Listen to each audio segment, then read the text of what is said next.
Valley of the Sun Audio presents Pisces Rising, Book 1 of the Earth Change Chronicles, written and read by Dick Sutphen.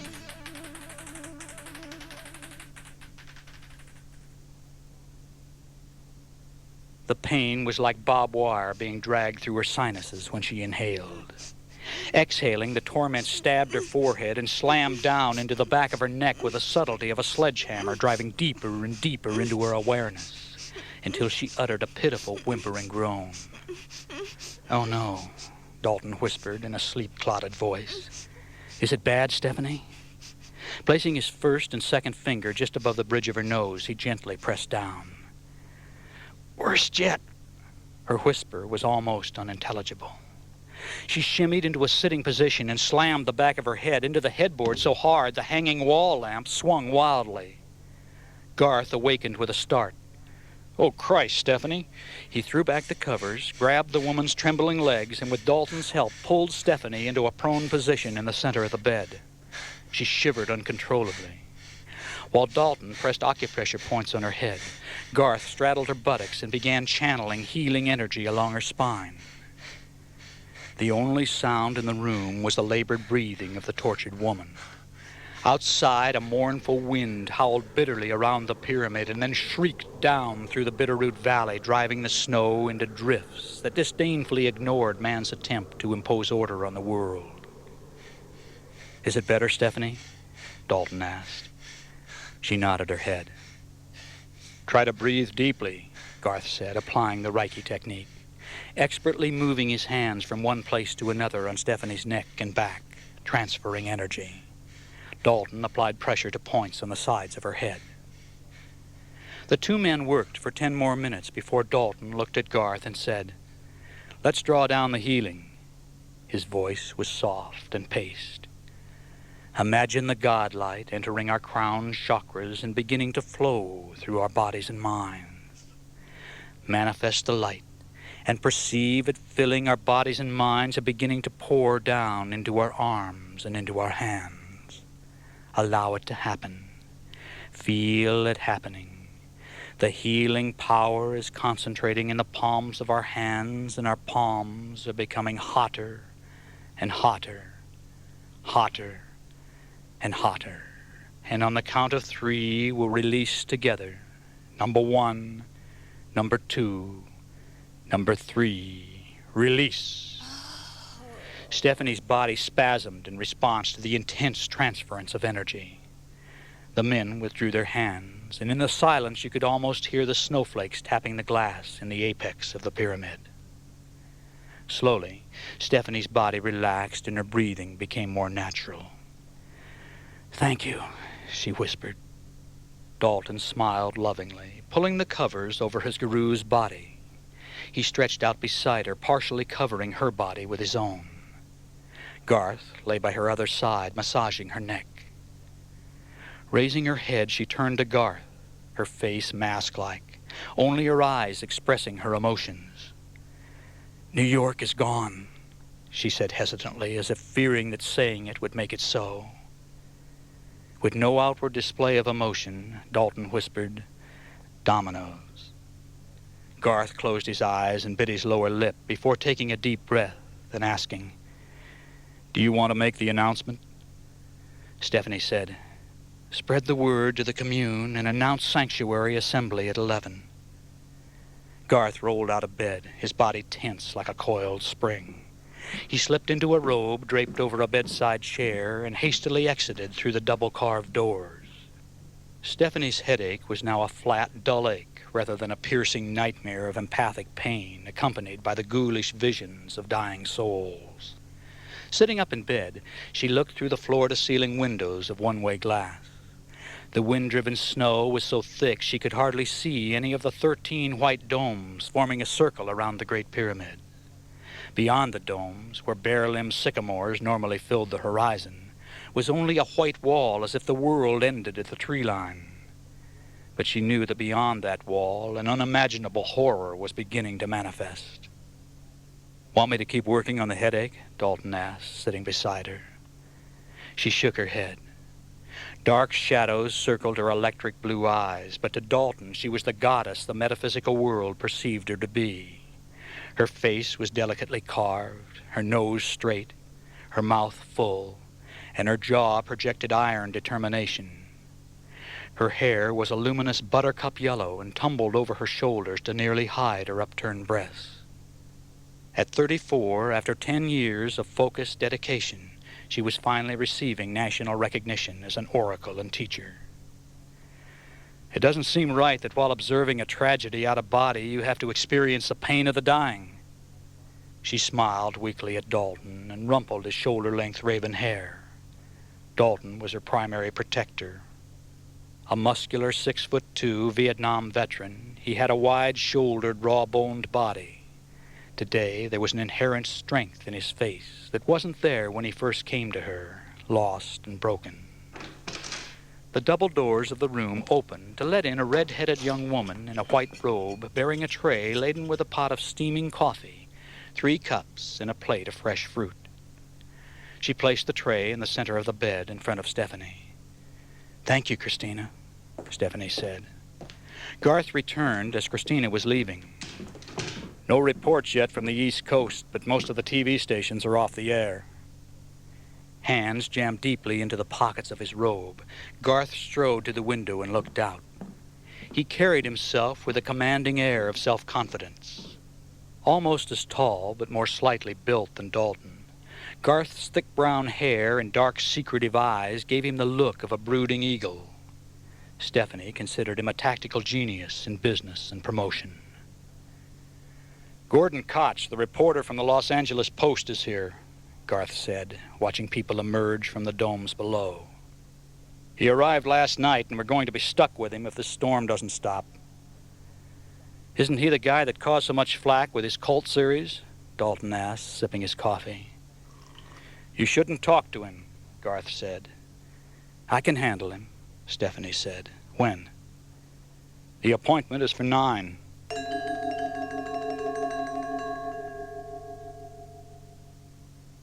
The pyramid was constructed of 7 levels. The first level, partially underground, was composed of a kitchen and huge dining room. The second level contained the sanctuary, a 1,000-seat auditorium, and a satellite television broadcasting facility. The third level housed offices and classrooms. The fourth level was the living quarters for 26 key staff members. The conference room and a press interview room were on the 5th level. The 6th level was 6 private apartments for members of the Satori Circle that included Dalton and Garth. Stephanie's lavish 4-room apartment was on the 7th level in the apex of the pyramid. The outside wall of the press interview room was solid floor-to-ceiling windows. A bar ran along another wall. In the center, 3 blue couches and several matching blue chairs formed a semicircle around a white satin chair with push-buttons built into the arm. Behind the white chair was a large video projection screen with an overhead projector mounted on the ceiling. The carpet and walls were white. Gordon Koch sat alone in the center of a blue couch facing the empty white chair, sipping a cup of coffee. Before him, on the large circular coffee table, was a tray filled with an array of freshly baked pastry, sliced fruit, and a thermal coffee pot. Beside the tray was a copy of New Morning, Stephanie Chaldine's latest book. He opened it and read the flyleaf. "The earth changes are about to turn your world upside down," says the first sentence of Stephanie's 5th book of prophecy and life-changing philosophy. This amazing psychic channeler who accurately predicted that Japan would sink beneath the sea now claims New York City is next, to be followed shortly thereafter by California. Stephanie's radical New Age philosophy isn't for everyone, but it's difficult to argue with her logical, loving ideas. In New Morning, she traces the history of fear-based puritanical beliefs back to dogmatic organized religion and offers loving solutions that will shock all but the most liberal thinkers. Today, Stephanie directs a commune called Autonomy, located in the southwestern corner of Montana on a 2,000-acre ranch. Over 400 followers presently reside at the commune that is planned for 1,000 permanent residents. Festivals are held regularly for visiting followers. Stephanie's weekly television show, broadcast live from Autonomy, can be seen Sunday mornings on cable stations. Gordon flipped the book closed. He pulled a notebook from the breast pocket of his suit and opened his briefcase to check the built-in tape recorder. From behind the one-way mirror by the bar, Stephanie and Dalton watched the interviewer. A balding man in his 40s, his plump body was in odd contrast to his ferret-like face and thin lips.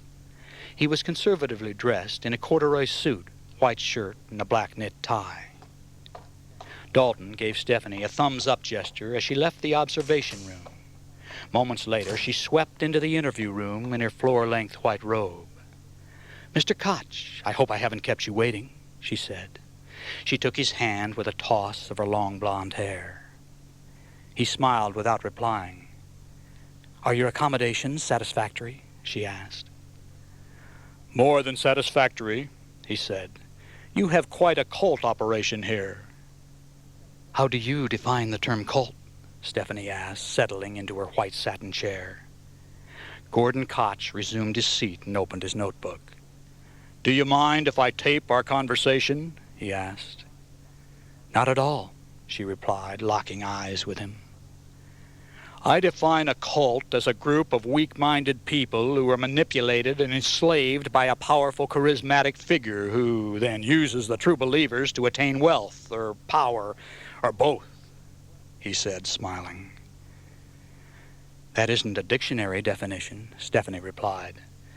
"According to Webster's, a cult is a group or sect bound together by devotion to the same thing, person, or ideal.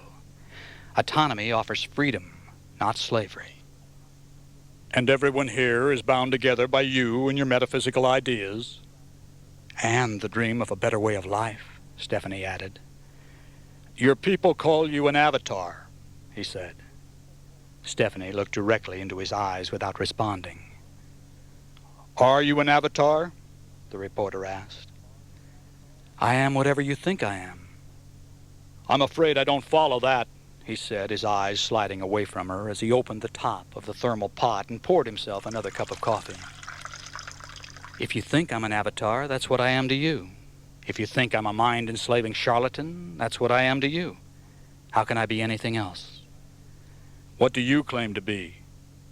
"A seeker of truth and harmony." "And you find it in a free love commune?" he said sarcastically. "You're welcome to spend time here observing and participating if you pass an AIDS and VD test." "I don't think my wife would like that." "She's welcome too." "No, thank you. I don't think we could handle the psychic mumbo-jumbo, much less the open sexuality." "This commune is a successful alternative living experiment. We live in an environment of peace and harmony. We grow most of our own food. Everyone is gainfully employed on the property, and we pay taxes on the products we offer for sale." Stephanie's voice was tinged with frustration. "Why is it that the press always focuses upon our sexual beliefs?" Gordon smiled, obviously glad to have pushed one of her buttons. Stephanie continued. "No one is asked to be sexually open. Most of the people here simply accept the Eastern teaching that says to refrain from actions of sensuality that cause pain and harm to others, or turbulence or disturbance in ourselves. The 6 paramitas of the Bodhisattva were written about 400 AD, and they say that a person having sex with another must consider his own happiness, that of his companion, and of the third person who will be most affected by the action. If these 3 concerned people can be satisfied, then the sex act comes under natural law and is completely acceptable." "That is a sinful belief," Gordon replied. "Liberating, but hardly sinful." "Don't you even consider guilt?" "Religions are obsessed with sex because they can use it to induce guilt, and if they can make you feel guilty, they can accomplish their goal of controlling you. That control converts to monetary support." "Well, there's nothing wrong with that," Gordon hissed. "Mr. Koch, I believe when you express your sexuality, you are expressing God-given energy. Your physical body is vibrational energy. Not several energies, but one. Maybe sexuality is a lower expression of that energy, but as it moves up through your chakras, the energy refines, transforms, and becomes spiritual.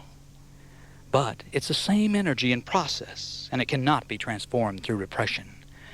Repression perverts sexual energy and turns it into an obsession.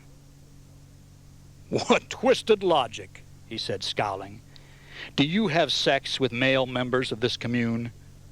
Of course. Many of them? How many is no one's business but my own.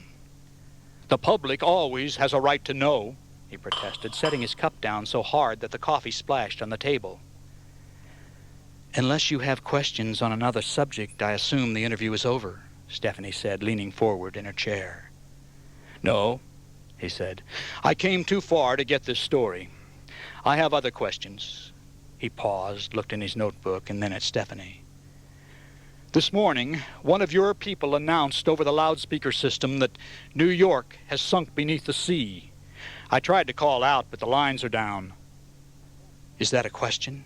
Stephanie asked. If it's true, it's the biggest story of the century, he said. During sleep, while astral projecting, I've always been drawn to great tragedies. I observe the disaster as it transpires and experience the trauma of the souls crossing over. Well, that's hardly proof, now is it? Sounds like a nightmare to me. The intensity of Stephanie's gaze caused the interviewer to look away. How many people live at Autonomy? Each dome houses 30 people. That's 390, and another 33 live here in the pyramid. This spring we'll finish construction on an outer circle of 18 domes. And this is all financed with tax-free donations. We operate as a non-profit organization because that is what we are. But I think you already know all this, Mr. Koch. The people of Darby and Hamilton are very upset about your presence. We've been a big boost to the local economy, yet we ask nothing in return but the freedom to live and believe as we please. We even have our own state-approved private school for the children. Gordon began flicking through the notebook, pausing occasionally to moisten his index finger. Here, I'll read you a few quotes. This one is from a young ranch wife in the grocery store. She says, "The Autonomy people are weirdos from the cities, and we're scared they're going to spread their sick ideas to our kids." Gordon looked at Stephanie, who met his gaze unflinchingly.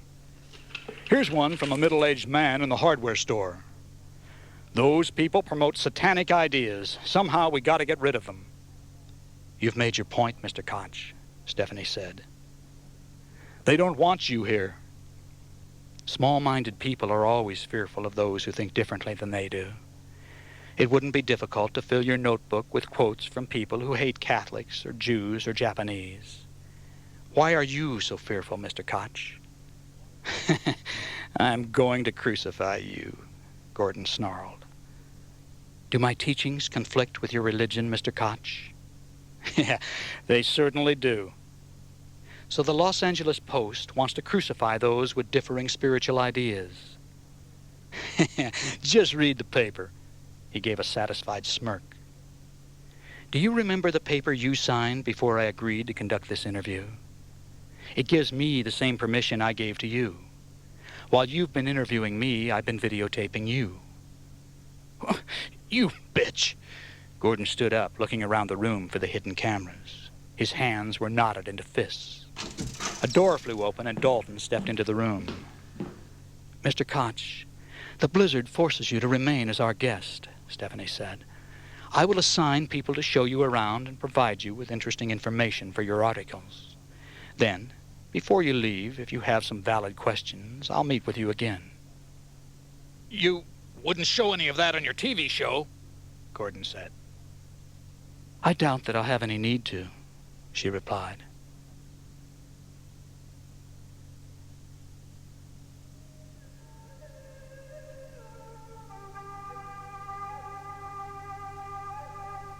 By 11 a.m., Autonomy's people were assembled in the sanctuary. They sat in solemn silence, some holding each other, a few crying softly. As a group, they ranged in age from 25 to 55. Most were well-educated and had given up successful careers to participate in Stephanie's dream. On stage, in front of a rosewood-paneled wall, a 4-foot-high quartz crystal served as both the podium and Stephanie's channeling touchstone. A flute player in a blue robe sat cross-legged at one side of the stage, playing a plaintive melody. As he finished, Stephanie swept on stage from the opposite side. She was wearing a floor-length white robe, and her long blonde hair flowed behind her like cascading waves on a sunset sea. At the podium, she placed both hands on the crystal and said, "My friends and loved ones, today is the beginning of the end of life as we've known it." A projection television screen rolled down the wall behind the guru. "This was recorded off the satellite from Atlanta 45 minutes ago." Stephanie stepped to the side as the auditorium lights dimmed and the picture on the screen flickered to life. The announcer was saying, "To the best of our knowledge, the earthquake started about 9:35 a.m. Eastern Standard Time. It had to be one of the most powerful earthquakes in history because by 10 a.m., New York had sunk beneath the sea. Manhattan is gone. Long Island is gone." People throughout the auditorium began to wail louder. On screen, the camera cut to an airline pilot talking to a different interviewer.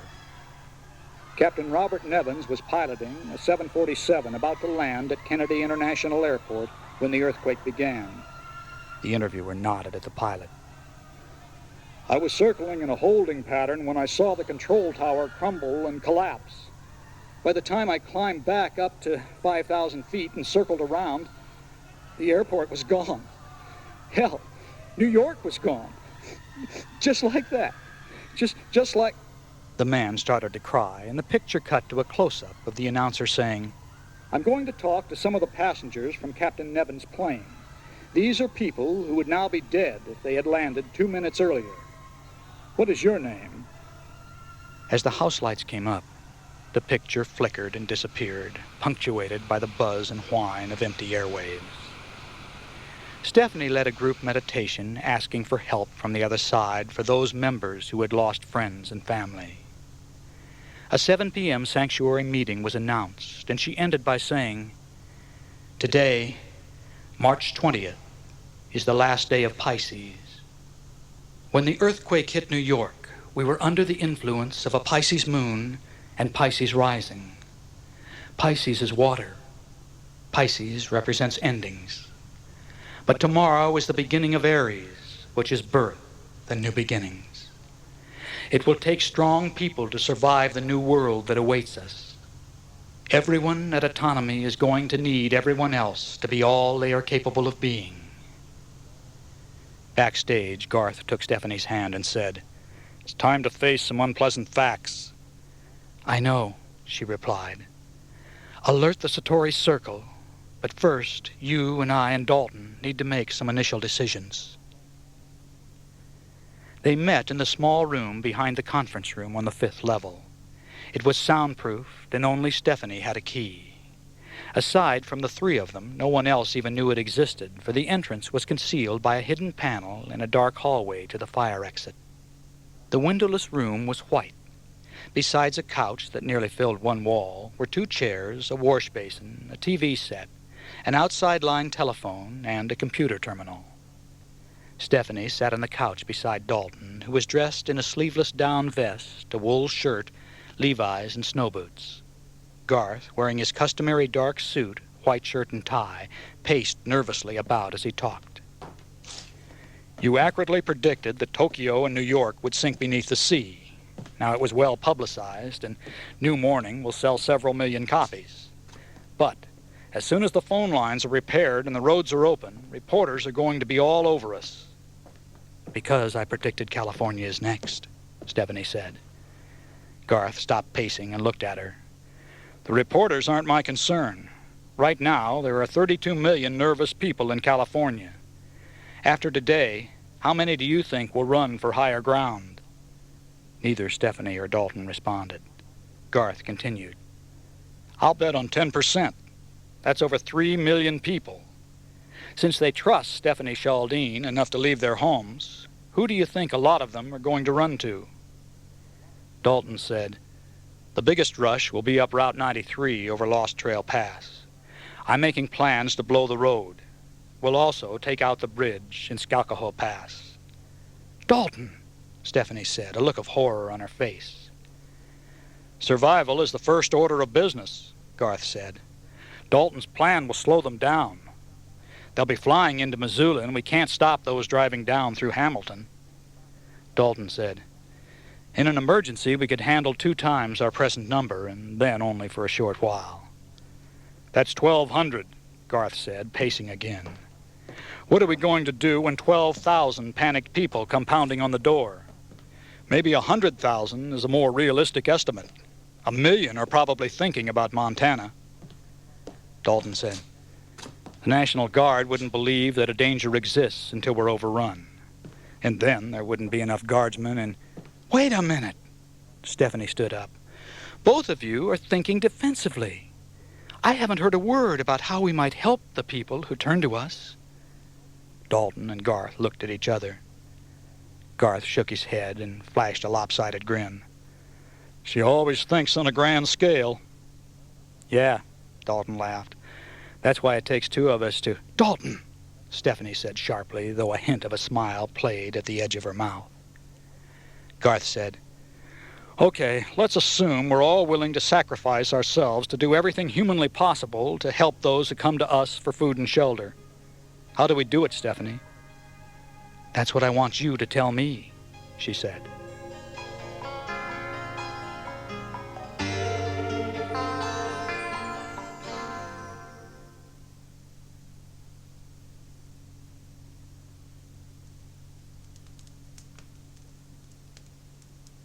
Stephanie sat at the head of the rosewood conference table. Behind her, a white ceramic fireplace flamed brightly, seeming to silhouette the guru in a flickering orange-red aura. 3 members of the circle sat on each side of the massive table. As Stephanie was about to open the meeting, the red phone rang. "Yes?" "Thank you, Frank." Opening a drawer beneath the conference table, she removed a remote control, aimed it at the large-screen TV set, and the screen filled with a still picture of the autonomy pyramid. An announcer was saying, "This is a picture of their headquarters taken during the Summer Solstice Festival last year." The picture cut to clips from Stephanie's TV show. After the psychic accurately predicted in her book that Japan would sink beneath the sea, Stephanie Chaldine parlayed the ensuing publicity into a media and publishing empire. Her TV show is viewed by millions. The organization publishes a monthly magazine, and her books and tapes are nationally distributed in retail stores. The picture cut to the announcer. "But who are the people behind this amazing woman who warned of New York's demise? From what we've been able to gather, there are what are called 6 adepts of the Satori Circle who form the ruling body of autonomy." Dalton's picture filled the screen. Dalton Malay, 39, was a ranger in Vietnam and is best known for throwing his Medal of Honor into a Salvation Army collection cup. A martial arts black belt, it's assumed he directs community security. He's been with Stephanie the longest of the 6. The picture cut to Garth. Garth Dorset, 35, is a graduate of Harvard Law School. When his wife was kidnapped and murdered, Stephanie used her psychic ability to help the FBI resolve the case. After that, Garth resigned his position with a prestigious LA law firm to join Autonomy. Demi Davina, 42, once owned and operated a New York public relations agency. Ferris Shilton, 38, until 3 years ago was a Dallas banking executive. Johanna Kemp, 48, was the producer of successful network television shows until 5 years ago when she walked away from a $250,000 a year annual income to produce Stephanie's show for free. Joshua Kaufman, 32, left medical school and joined Autonomy, where he heads the commune's clinic. At this time, a blizzard has knocked out telephone contact with Autonomy, but when the lines are repaired, we will attempt to arrange an interview with Stephanie Chaldine.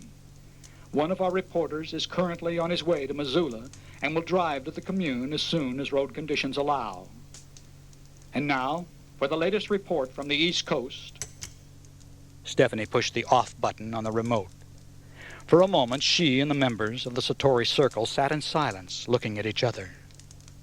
"Let's begin this meeting with a meditation," Stephanie said, placing her hands on the conference table with palms upturned. Dalton took one hand and Garth the other. When everyone's hands were joined, she closed her eyes and said, "I call out to the positive powers of the universe, to our guides and masters and those who share our energy. Be with us now and help us work out a plan for the greater good, a plan that's practical and effective and will serve your children on the earth. We ask it, we beseech it, we mark it, and so it is." For a moment, the only sound in the room was the hiss and crackle of the logs in the fireplace. Flames flickered and danced, casting prisms of light from the quartz crystal cluster that hung from the high ceiling. Garth was the first to speak. "If you want to help the people who turn to us, we must notify everyone, starting with the governor of Montana, up to and including the President of the United States." "This is Thursday," said Johanna Kemp. "We must decide how to best use your Sunday TV show. The whole world will be watching." Johanna was a spunky, pixie-like brunette with short, spiky hair. She had the energy of 6 people. Demi Davinia said, "I'll coordinate a PR publicity plan with Johanna." A forceful woman with cinnamon-colored hair and large green eyes, Demi always pointed her finger at whomever she addressed. She was what Dalton called a pushy New Yorker, but today she was subdued. Stephanie said, "We can receive TV. Can we broadcast?" "Yes," Johanna replied. "Then we could bounce a live interview off the satellite, a back and forth with a Los Angeles interviewer." Johanna nodded. "What is our best strategy?" Stephanie asked. Dalton drummed his fingers on the table. "To back off those planning to rush to autonomy." "Let's look at this as a media opportunity," Stephanie said. She leaned back in her chair and gazed at the crystal cluster. "First, since we have the media's attention, my message must be quick and to the point. It must infer that there's more to come. That way they'll all carry it. California won't fall into the sea for another 8 to 12 months. I'll stress that. It will give Californians and us time to plan. Then I could call upon the government to draw evacuation and reestablishment plans." "Which they won't do," Garth said. "Of course not," Stephanie agreed. "But we can do it for them, can't we? After the fall of California, the axis shift will follow within 2 years, and current government will cease to exist." "I didn't know you had the timing," Dalton said. "I didn't know when New York would fall, but I've always known what would follow once it did." Joshua Kaufman asked, "And you believe Montana will survive an axis shift?" Dr. Kaufman was the youngest of the group. His baby-fine blonde hair and stooped posture gave him a fragile look. He had an owlish, intellectual air enhanced by his absent-minded habit of peering over the rims of his round, wire-rimmed glasses.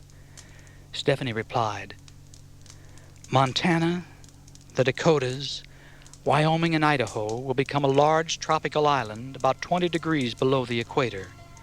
That's approximately where Bolivia is now."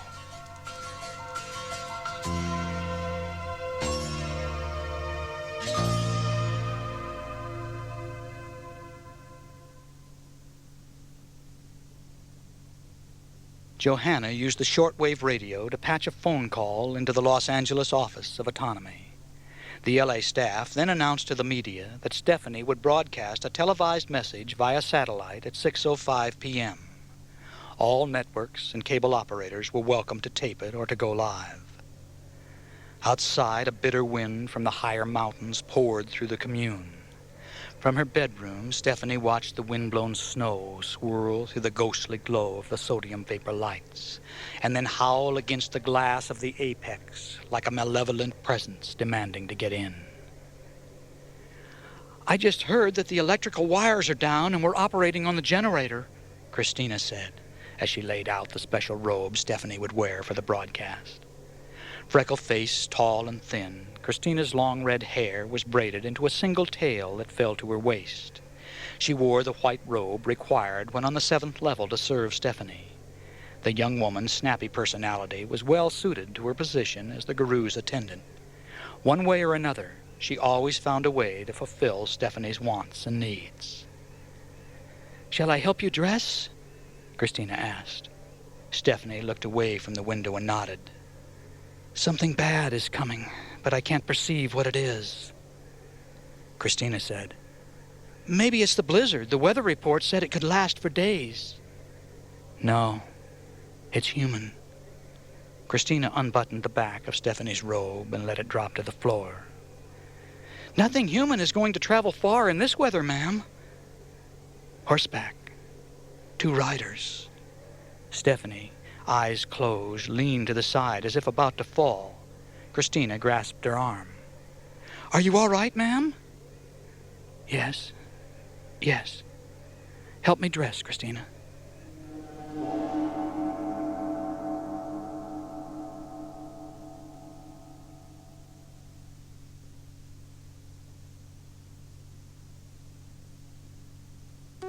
Five, 4, 3, 2, 1.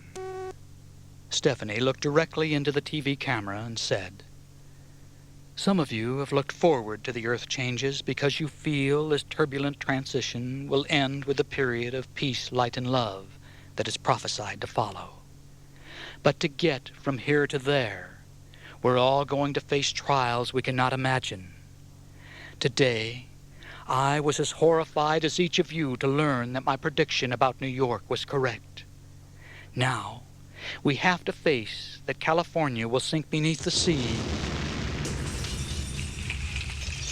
The ear-shattering explosion shook the auditorium as the slits of glass between the rosewood panels imploded, showering razor-sharp slivers over the members of the commune. The lights flickered, faded, and went off with a high-pitched electrical whine that sounded like a dying breath. The only illumination in the ink-dark auditorium was the fiery flashes of flames seen through the open slits. Dalton sprinted from his position in the wings to where Stephanie was standing. "Stephanie!" he yelled. "Here, Dalton." He could barely hear her voice over the panicked screams of people scrambling toward the auditorium exit. An icy, numbing wind howled banefully into the sanctuary, spewing the reek of burned electrical elements and melted plastic into the air. Stephanie stood still at the podium. Dalton groped for her hand in the dark and said, "Follow me." She knew his other hand was clutching the 45mm handgun he always carried somewhere on his body. "The people, Dalton!" "Later," he yelled, jerking her arm, forcing her to follow. Backstage in the blackness, he stumbled over electrical cables. "Watch your step. Shuffle forward," he yelled over his shoulder at Stephanie. The technicians and stage crew were calling out to each other. Someone lit a match. A stage door opened, and there was a scramble of people running in the dark. Something fell and shattered. There was swearing and crying. The gale-force wind slammed the stage door closed and then ripped it open again, hissing icy air and scatters of snowflakes into the room. Dalton continued to work his way to the back of the room and found the stairway that descended to the kitchen below.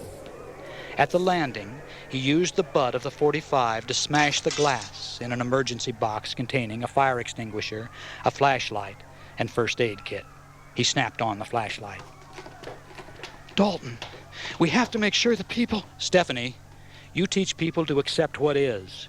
What is that we've just been attacked. The people will take care of each other, and you know it. Now come on." In the dark, deserted kitchen, he swept the light over the room. Stainless steel ovens lined the wall. A 50-foot island of grills ran the length of the room. The light drifted over the preparation tables and banks of canned food and condiments. At the far end of the kitchen, outside the doors of the cold storage units, 2 down-filled freezer jackets hung on hooks. He helped Stephanie into one and took the other for himself. "We've got to find out what happened," Stephanie said. "Come on." Dalton led her up a short stairway to a loading ramp. As he opened the outside door, a vicious gust of 0-degree wind hissed around them, spewing snow in their faces like spittle. Although the storm obliterated the nearly full moon, it was light enough to see. Snapping off the flashlight, he guided Stephanie into the cab of the delivery truck sitting at the end of the ramp. The keys were on top of the visor, but he didn't attempt to start the vehicle. "We've got to find out what happened, and if anyone is hurt," Stephanie said again, her voice insistent. "I think somebody blew the generator, and they're probably long gone. But you're the real target, and if they're still out there, they aren't going to get a shot at you." "I have to know, Dalton." "Soon. Our people are well trained. We both insisted on that." At the far end of the building, a flashlight clicked on and off 3 times. Dalton pulled the flashlight from his pocket and returned the signal through the side window of the truck. "Okay, let's go." Dalton opened the door, slipped out of the truck, and helped Stephanie to the ground. New snow already covered the driveway and sidewalk, though they had been plowed only an hour before. "Dalton, please put that gun in your pocket. I hate guns. I don't want our people to see guns." He did as she asked, but kept his finger on the trigger in the pocket of the freezer jacket. Beyond the loading area, orange reflections colored the snow. Rounding the corner of the pyramid, they saw the flames leaping high into the snow-shrouded sky, whipped by the gusting wind, snapping and crackling eerily in the swirling snow. One of the dome apartments and the generator building were engulfed in flames. Commune members were directing the high-pressure water hoses at the domes on each side of the flaming structure. The water splashed on the circular buildings to freeze in grotesque, jutting shapes that reflected the dancing flames. Behind the burning dome, another team of firefighters fought to extinguish the raging inferno within the generator building. One of the security team, carrying a Heckler & Koch HR-91 assault rifle, ran up to Dalton and Stephanie. "Everybody who lives in the burning dome is safe and accounted for. They're trying to save the neighboring units." "What happened, Jerry?" Dalton yelled. "Somebody blew the generator and the satellite beamer. The wind whipped the flames over to the dome." "Have you swept the area?" "It's in process." "Jerry, up here!" yelled another man carrying an assault rifle. He was pointing up the hill. "Dalton, who authorized these guns?" They followed Jerry through deeper snow, up an embankment, through pine trees, to a low ridge. "I authorized them," Dalton said, helping Stephanie through the snow. "You didn't need to see them. I hope you never will again, but you ought to sleep better knowing they're here." "I will not sleep better knowing they're here. I want you to get rid of them." On a low ridge 100 yards above the burning generator building, 2 of Dalton's security men were probing the snow with flashlights. "Careful," one of them said as the trio approached. "Tracks." "2 horses," the other man said. "And we found this over there." He pointed and handed Dalton the blasting cap. "The trail will be covered in 30 minutes, Dalton said, looking in the direction of the tracks. He turned to Jerry. "Stay with Stephanie. Don't leave her until she's secure and Garth takes over." "No, Dalton!" Stephanie screamed. "If they came on horses, they didn't come far," he said, then turned and bounded away, disappearing into the whirling snow.